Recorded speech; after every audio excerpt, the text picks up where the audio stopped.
హల్లెలూయా! దేవునికి స్తోత్రం. సృష్టికర్త అయిన యేసుప్రభు వారు పరిశుద్ధ గ్రంథం నుండి ఈరోజు మన కొరకు ఇస్తున్న వాగ్దానం మత్తయి సువార్త 9వ అధ్యాయం 2వ వచనం. ఇదిగో జనులు పక్షవాయువుతో మంచము పట్టి ఉన్నాయని ఆయన యొద్దకు తీసుకొని వచ్చిరి.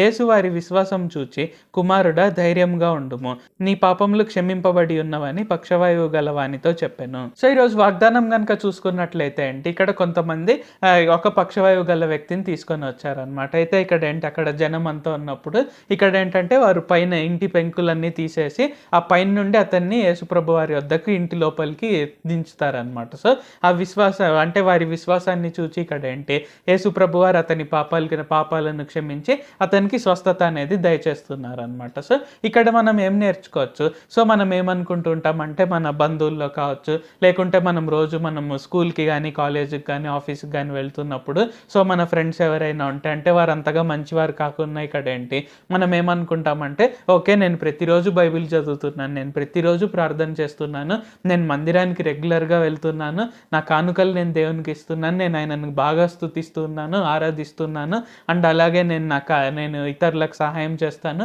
ఇతరులకు నేను సువార్త కూడా చెప్తాను. సో ఈ విధంగా నేను ప్రతిరోజు ఆత్మలో ఎదుగుతున్నాను కదా.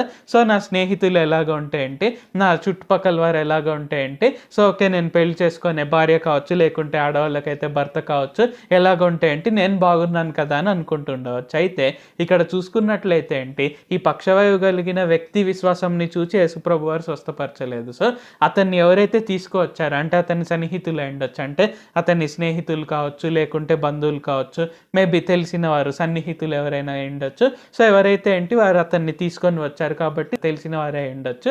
అయితే వారి విశ్వాసం వలన అతనికి స్వస్థత వచ్చిందనమాట. సో మన కుటుంబంలో వ్యక్తుల ద్వారా కావచ్చు, మన స్నేహితుల ద్వారా కావచ్చు, బంధువుల ద్వారా కావచ్చు, లేకుంటే భవిష్యత్తులో చేసుకోపోయి, లేకుంటే ఆల్రెడీ పెళ్లి చేసుకున్న భార్య కావచ్చు, భర్త కావచ్చు, వీరి ద్వారా కూడా మనకు ఆశీర్వాదం అనేది రావచ్చు. సో స్వస్థత అనేది రావచ్చు, వాగ్దానం అనేది నెరవేరచ్చు. కాబట్టి మనము బాగుండడమే కాకుండా మనం ఎన్నుకునే స్నేహితులు కావచ్చు, ఒకవేళ వివాహం కాని వారైతే మీరు చేసుకోపోయే భార్య కావచ్చు, లేకుంటే భర్త కావచ్చు, దేవుని ఎరిగిన వారు, దేవునితో సహవాసం ఉండేవారైతేనే మనము అలాగా చూసుకోవాలన్నమాట. సో మనం కాలేజ్కి వెళ్తున్నప్పుడు కూడా స్నేహితులు సో ఎలాంటి వారు మంచివారా, చెడ్డవారా, వారి మాటలు ఎలాగ ఉన్నాయి, వారి చేతలు ఎలాగ ఉన్నాయి అని అన్ని మనం చెక్ చేసుకొని మనము పాడవకుండా చూసుకోవాలి.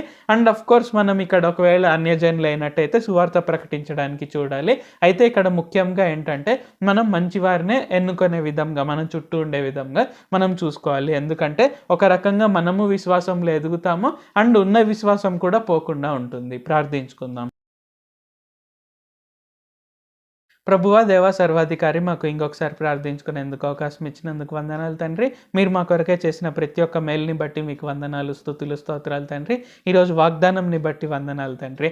మేము మా స్నేహితులు కావచ్చు, లేకుంటే మా చుట్టుపక్కల వారు కావచ్చు, ఆ మంచి వాళ్ళు అయ్యే ఉండే విధంగా, వీలైతే మీలో ఎదిగేవారుగా ఉండుటకే చూసుకోవాలి అని మాకు తెలియజేసినందుకు వందనాలు తండ్రి. ఎందుకంటే మీరు ఈరోజు చెప్పిన వాగ్దానంలో పక్షవాయువు కలిగిన వ్యక్తికి అతని విశ్వాసంని బట్టి కాకుండా అతన్ని ఎవరైతే తీసుకొని వచ్చారో వారి విశ్వాసంని బట్టి మీరు అతని పాపాలను క్షమించి అతనికి స్వస్థతనిచ్చారు తండ్రి. కావున మేము ఒకవేళ ఈ ప్రార్థనలో పాల్గొంటూ ఈ వివాహం కాని వారు, ఇంకా ఎవరైతే భార్య కావచ్చు, ఆడవారైతే భర్త కావచ్చు, ఎవరైతే వారి గురించి ప్రార్థిస్తున్నారో మీలో ఎదిగిన వారే వారికి భార్యగా భర్త కావచ్చుటకు సహాయం చేయండి తండ్రి.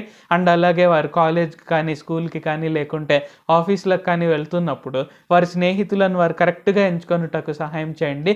మీతో సహవాసం చేసేవారిని, ఒకవేళ అన్యజనులైనా కానీ చాలా మంచి వారిని వారు ఎన్నుకొనుటకు సహాయం చేయండి. నజరేయుడైన సర్వశక్తి గల యేసుక్రీస్తు నామంలో ప్రార్థిస్తున్నాం తండ్రి. ఆమేన్. Thank you Jesus. దేవుడు మిమ్మల్ని ఆశీర్వదించును గాక.